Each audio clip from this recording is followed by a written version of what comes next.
In just over a month from me making this video, EA will have returned to golf video gaming with a new PGA Tour title, and even though this is EA we're talking about, I'm cautiously optimistic for the success of their new game. But it's not the game I'm here to talk about today. Instead, I'm going to look back at a game that is often overlooked and the reason why I'm optimistic for EA's new offering. This is a retrospective on Tiger Woods' PGA Tour 14.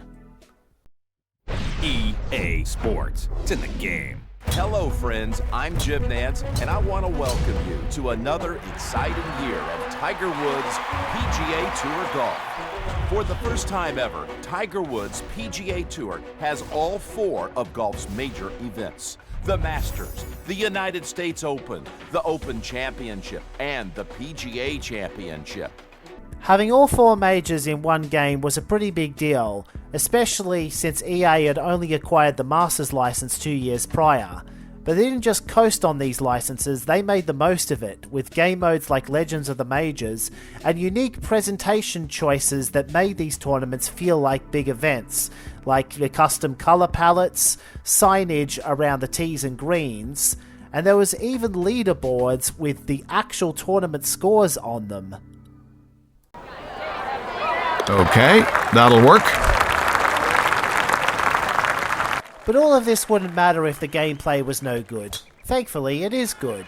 This was the second year of the new swing system where both the length of your backswing and the speed at which you push the stick forward would determine the power of your shot. Power boost was out, but mid-air spin was still a thing, allowing you to dial in balls closer to the hole on lower difficulty levels. Speaking of which, there were 5 preset levels and a multitude of options for you to mix and match to your pleasure.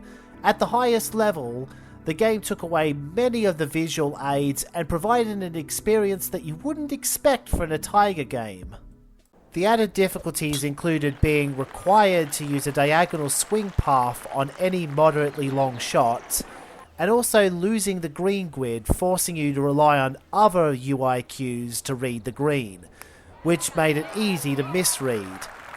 Rough and bunkers were also trouble on simulation, as the analog fade system made it easy to leave your shot short or just straight up mishit it. Still, once you got used to this difficulty, it was very rewarding to get birdies and eagles, and you could still shoot low.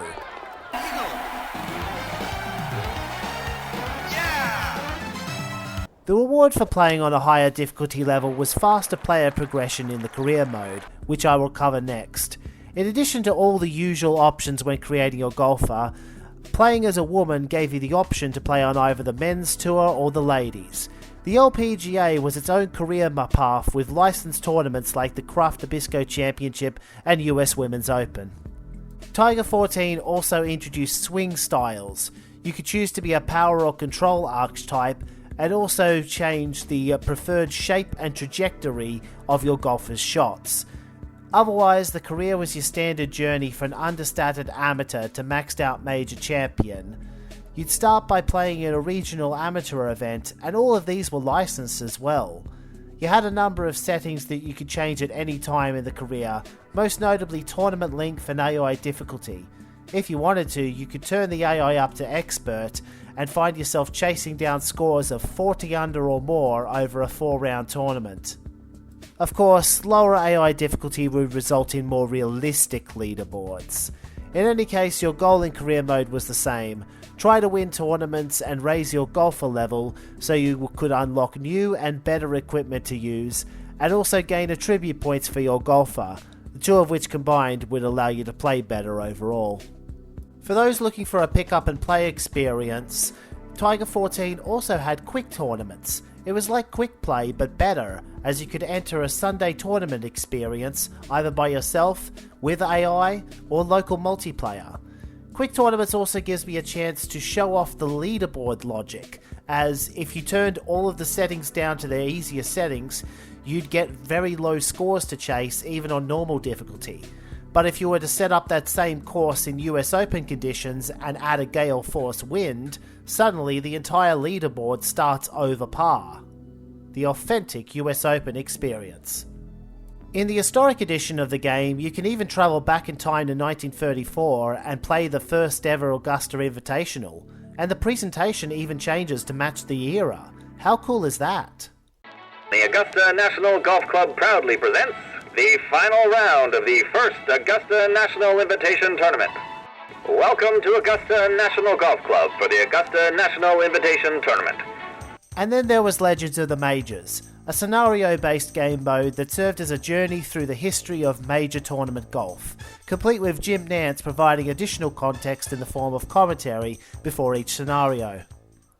After 12 consecutive events at Prestwick, the original home of the Open Championship, the 1873 Open was moved to the Old Course at St Andrews in Scotland. This was the first Open not to be played at Prestwick. Tom Kidd, a caddy who worked at St Andrews, entered the championship and won. In addition to regular golf, some scenarios would have you recreate specific events, such as Gene Sarazen's shot heard around the world, though I'm not sure you're supposed to do this by water skipping the ball with a brassy. Close enough. After some scenarios, you'd also unlock the legend golfers for use in quick play mode. However, licensing limitations means the mode is not perfect. For example, the Duel in the Sun takes place at Royal Troon, not Tunbury. Dustin Johnson has to stand in for John Daly at Crooked Stick. And what is up with Zach Johnson's scenario that requires you to score 6 under in 4 holes to legend the challenge? On that tone, let's talk about some of the flaws, because no game is perfect. The ground physics were a bit suspect. Slow course conditions were so exaggerated that the ball would stop dead even if you had hit a driver. This placed a premium on carry distance, which made it difficult to play as a control golfer unless the course conditions were fast, at which point you'd see a realistic level of rollout and total distance. Also, the area immediately surrounding the green was unreasonably firm even in slower conditions, causing your ball to ricochet an additional 10 yards if it bounced just short of the green. And as for trees, well, they might as well have been gelatinous cubes because the branches always stopped your ball dead.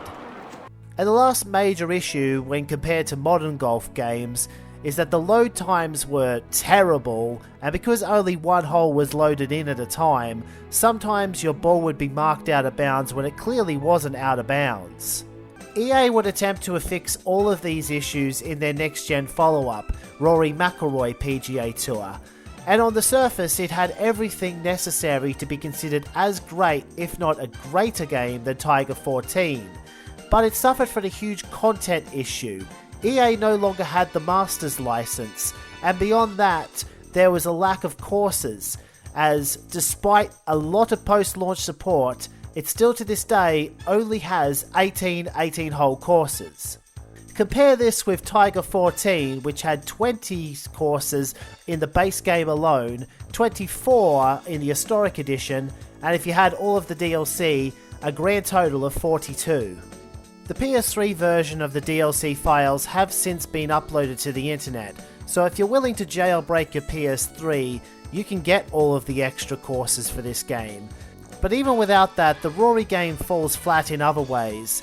Career mode is severely cut down with reduced flexibility in regards to tournament length and AI scoring. The game also placed the cover curse on Rory McIlroy, and he hasn't won a major championship since. At least the soundtrack was a banger, I guess?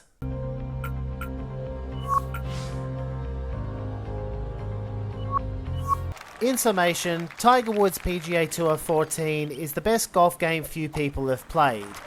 Estimates on VG charts suggest that this was one of the worst selling games in the franchise, which is a real shame because the developers at EA Tiburon were really hitting their stride at this time. I hope that this video has provided a glimpse into what the new EA PGA Tour could be, and also gotten people more interested in revisiting this old underrated gem.